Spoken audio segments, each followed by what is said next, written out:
Welcome everyone back to the Crimson 15 podcast. I'm your host, Crimson Sen. And 15 PCA. Native 454. Be sure to follow us on Twitter at C15 Podcast. So we talked about Child's Play coming back. Everyone just calls it Chucky, but the Child's Play series, it had that new movie on Netflix, which was pretty good. It continued the storyline, but they're going to do a whole reboot because that's what we do with things. We reboot them. And we're like, oh, this sounds stupid. None of the original creators want nothing to do with it. No. So you don't have anyone from the original team on it. So I'm like, this is doomed. Then we got the description of what it's going to be about.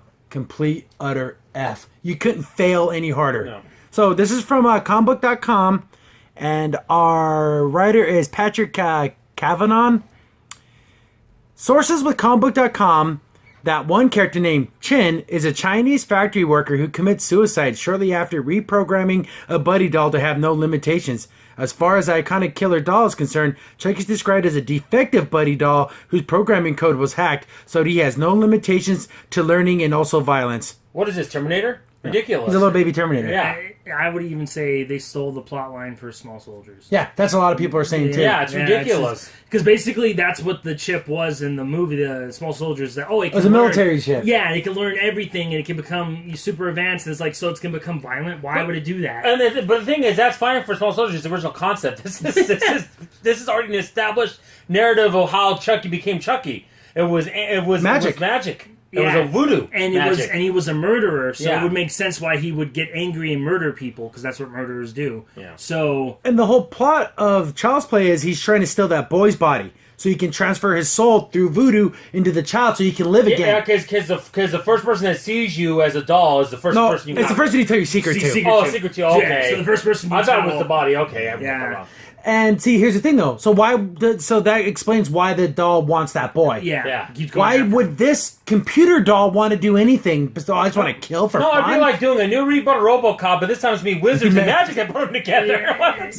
Ye old RoboCop with the wizardry. It doesn't really make any sense, because, like, okay, so it's supposed to learn. Why would it automatically go to killing? That's one thing I don't understand. Like, unless it's, like, downloaded the whole internet and now it's, like, has, like, all the negativity. But again, though, I get the reason why I know the Chinese thing, because I know Chinese is a new market. China, it's that big market, and they want to go in there. Yeah. But why change the story? Yeah. Just make it, Chinese magic. I don't care. Just make it something magical. Something mystical. Yeah. So they're going to change Andy a little bit too. So this is from the same article. Oh. The main character is once again Andy, who's described as a clever and quirky, socially awkward, but in an endearing way. That's me. But also has a clunky old hearing aid in his ear. His mother, Karen, is described as a bit of a mess, but loves her son very much. She lives in a small apartment and has a job at a superstore that sells buddy dolls. By chance, she takes home the dysfunctional buddy doll, but before it's returned to the factory, as she can't afford a birthday gift for her son, so she just grabs one and it happens to be the defective one. Oh yeah. So it goes around and but the whole thing in Child's Play is he was going around and killing people that he wanted to get revenge against. Yes. And then that voodoo guy and everything. So what's this doll gonna do? I don't know. That's what I'm saying. Like, I don't know why it would go after people. It's Child's Play name only. That's all it is. There's nothing to do with the original devil. Just call it something else. Just make a completely different thing. I'd have been okay with. Yeah, it's another killer doll movie. Yeah, and then Brad Dourif, the guy who did the voice of Charles Lee Ray, the voice of Chucky, he has nothing to do with this. Yeah. So that's iconic it's voice. Yeah, it's gonna have a totally different voice. And the funny thing is, we actually met him at the convention. I wish this story would have came out back then. We could ask him, hey, so what do you think about this? We probably would be like, no. Exactly. Yes, it already says right here, they're talking about the other creators previously confirmed they had no interest in being involved. So, yeah, exactly. Well, yeah, you pitch this idea, I mean, they're going to be like, God, no. This is going to just come off as something really stupid and lame. And I like Child's Play. I think it's an actual... The first film, there's so much suspense. Oh, yeah. Because we, the audience, know that the doll is alive and kill people, but the characters in the movie don't know, so we're afraid for them. Well, exactly, and then you got the whole tension between the mom and the kid, because the mom starts thinking, is it my son? Is he making things up? Is he making things up? Is he actually that psycho himself where he's murdering killing people and saying it's the doll's fault? Like... And also, I think those are great points, but the two points that were in scenes I remember, the one, of course, when she has a doll and it turns his head, and she puts it on the ground, and the batteries aren't in it, and that's when she freaks figures out. that. Oh my goodness! Yeah. And then when he put in the fireplace and he gets all and he gets all nasty. Nasty. Yeah, that was pretty creepy. It's one of those things where Chucky isn't Freddy Krueger. He isn't Jason No. Voorhees. He isn't Hellraiser. He's down the line, but I still like him.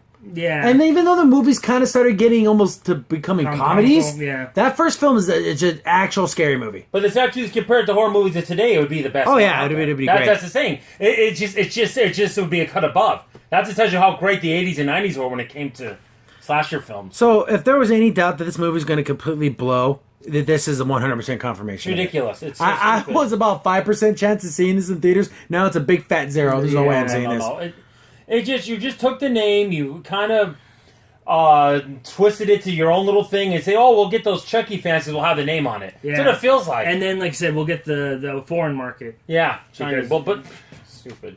Well, I know people, but people say, oh, when you do a remake and they copy the original too much, they wanted to shake it up and change it. I give them that for trying to do something different, but it's so different, it's unrecognizable. You can change some of the window dressing, but the main story and origin story has to be the Yeah, same. it needed something to be magical. Yes. It needed to be a serial killer. Yeah. Those two things in a boy got it for his birthday. All those things needed to be the same.